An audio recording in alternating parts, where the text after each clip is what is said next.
You're right, guys, and welcome to Saints on Social, the show where we round up all the latest happenings on social media from the fans and the players. And we'll kick things off with the players.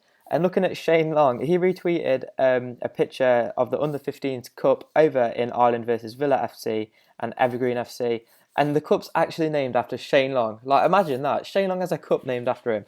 That is pretty cool. Now, if Yoshida keeps scoring goals like he does in training, he's going to have a cup named after him. He's quoted a tweet of Southampton that says, "What a finish." He's like, yeah, pretty easy, that goal. Now, the ugly inside have got some competition on the internet now that Cedric Suarez has started his own video blog up. He posted his video yesterday night at 9 p.m. Thursdays, I will share another video of my blog, so if anyone wants to check that out, go over and see what Cedric's doing there. This one's for the boxing fans. McCarthy has tweeted out saying, "Can't wait for the fight on the 29th of April. Huge respect to both of these boxers. Nice to see a level of respect between them."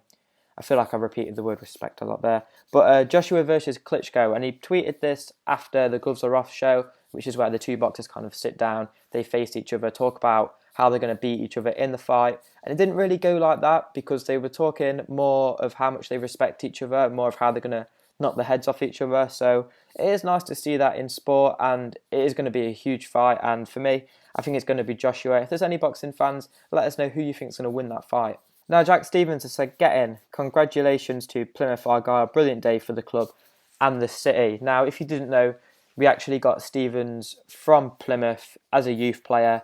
And he's just talking about how happy he is that Plymouth are on the way back up to League One, which is a huge feat. They've been in Division 2 for a while now, so congratulations to Plymouth. Romeo, who's quite active on Twitter, of course he's had to post something that we're going to pick up on.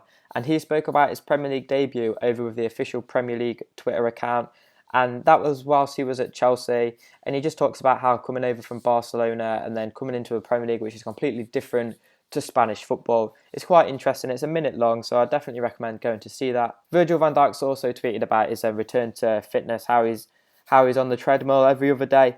And he's posted a video on Instagram and a tweet saying time to step it up with a picture of a man running. Now, I'm not sure if Charlie Austin is trying to bait Van Dijk here, but he's uploaded a picture of beef jerky saying these are joke with flames.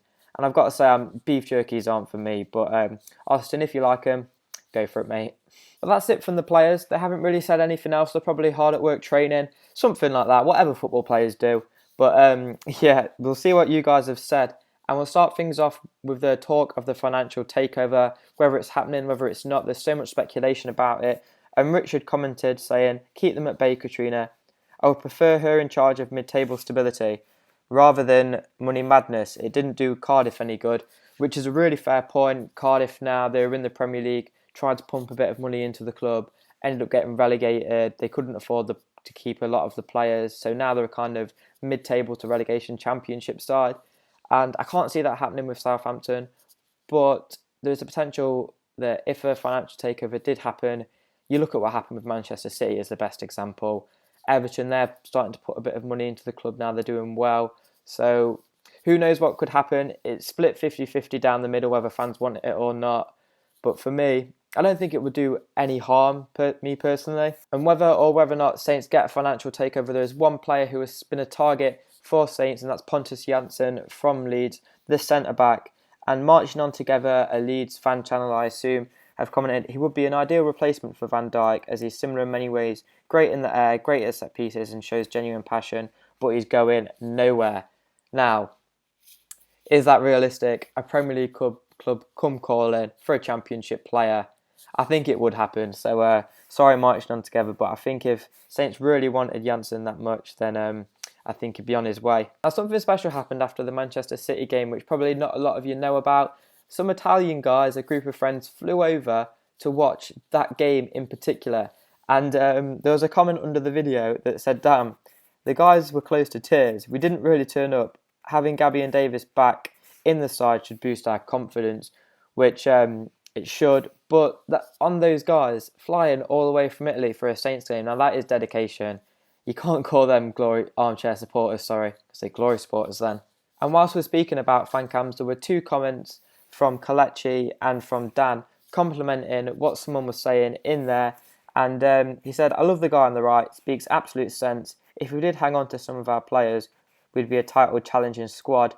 Now, I don't know whether I agree with that, because you look at the squads of City, Chelsea, United, they're pretty special. And despite sending players like Schneiderlin, Lovren, Klein, I'm not quite sure of challenging for the title, but certainly you're looking at those European places and thinking, yeah, we really could be in those positions.